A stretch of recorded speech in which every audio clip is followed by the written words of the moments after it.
Hello, welcome to the Reading Mama. My name is Heather, and today I have for you some of my 3 tops for the year. We'll call it that. I don't know. It was something I saw on Instagram, so I thought I'd share. So, first of all, it's like your favorite book, the book that most disappointed you, and the book that surprised you. And I'm, as usual with these kind of things, I'm totally going to cheat. Totally going to cheat. So I'm going to start with my biggest disappointment of the year, because honestly, that's the worst. Let's start with the worst. So biggest disappointment, when I looked back through my reading journal, the things that had the lowest score was some Marissa Meyer books. I had really loved a couple of Marissa Meyer books, but her Renegade series really disappointed me. And then her Rumpelstiltskin retelling, Gilded and Cursed, really disappointed me because it got really dark. And so that was pretty disappointing in the YA world. And then as an adult book, All the Light We Cannot See. I have seen so many people rave about it, and I can see how it was probably going to make a good movie or something like that. But I honestly made it about 25-30% through the book, and I could not finish it. The sentences were so short and choppy. It was not good writing. I can see how the premise was good. The storyline was good, but the storyline was somewhat interesting. And maybe it's one of those, if I had pushed myself, it would have got a lot better. But it was just, the writing was so atrocious to my senses that I couldn't do it audio. I couldn't do it physically. I just did not enjoy that book. So it was a huge disappointment, because there's a lot of, everybody's pushing it right now. Biggest surprise of the year has been Christian fiction. I have for years not read Christian fiction because I had just read such junk early on. When I first got saved 20 years ago, I started some Christian fiction, and it was all the Amish romance stuff, which, if that's your thing, go for it. But there were a lot of them where it wasn't just romance, Amish romance, but it was written very trite, very trivial, or where it just, I don't know, everything was very watered down, very saccharine. Or it was hit you over the head with a Bible information. And I didn't like either of those ways of Christian writing and didn't feel like they were good.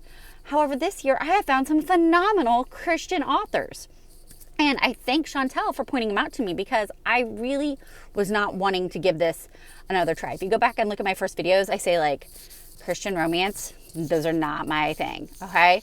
And now I love, there's 3 specific authors I love, and they do have romance. A lot of them I find, I was going to say a lot of them aren't mostly romance, but some of them are. So some of them is romance, and some of it is just a romantic subplot to a really great story. So Susie Finkbeiner, huge surprise. Her books have me bawling and absolutely love them. Tessa Afshar, biblical historical fiction, phenomenal writing. Also has me bawling throughout.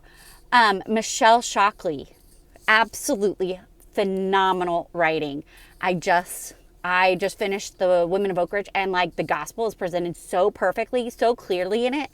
And on top of it, it was an amazing historical fiction Christian mystery. And so this Christian fiction that I am finding some amazing authors, I'm just blown away with. And today I finished another book by Shatana Habig, part of her Aggie series, and it was I loved it. I love the testimony in it. So yay for women authors out there who are making Christian fiction actually good writing that also is a light for the Lord. I just love it. And then for the last one is my favorite of the year. Favorite book of the year, and that is hard. And I looked back through, and I'm doing a bracket thing, and if I was going on that, my favorite book of the year would be Pearl in the Sand by Tessa Afshar, which is a Rahab retelling, and I absolutely stand by that. That's phenomenal. It's great. Isn't my favorite book of the year. When I looked through and I went through and I saw all the ones that I put 5-star, there was one book that I was reading at the beginning of the year, and I was so emotionally devastated at the end of it. I'm still not quite well from it. But I didn't pick it as my favorite book that month because I was so devastated by it.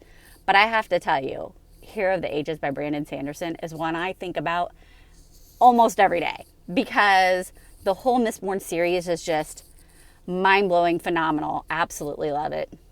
And the ending to Hero of the Ages is just one.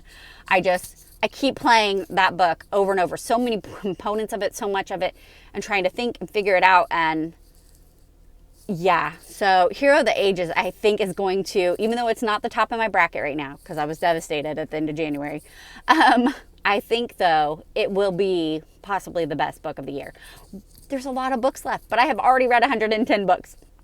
And Hero of the Ages, which is like number 3 or 4 at the beginning of the year, is still sticking with me.